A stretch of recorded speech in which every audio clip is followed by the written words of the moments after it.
అంటున్నారు. గతంలో చేసినటువంటి లొంగదందాలు దొంగదందాలు బయటపడకుండా లోపాయికారిగా కాంగ్రెస్ పార్టీతో ఒప్పందాలు పెట్టుకుంటున్నారు. 10 సంవత్సరాలలో బీఆర్ఎస్ పార్టీ చేసిన అక్రమాలు అవినీతి కార్యక్రమాలు బహుశా ఎన్నడూ కూడా జరిగి ఉండవు. అదే దారిలో అదే దోవలో ఈరోజు కాంగ్రెస్ పార్టీ ఉన్నది.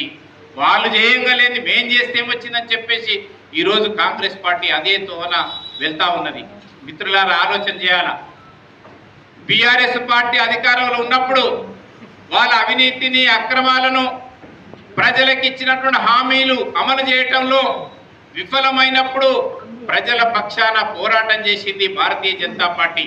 అవి డబల్ బెడ్రూమ్లు కావచ్చు, నిరుద్యోగ యువకులకు ఉద్యోగాలు కావచ్చు, నిరుద్యోగ యువకులకు నిరుద్యోగ వృత్తి కావచ్చు, అనేక విషయాలలో భారతీయ జనతా పార్టీ రైతుల పక్షాన కూడా పోరాటం చేసింది.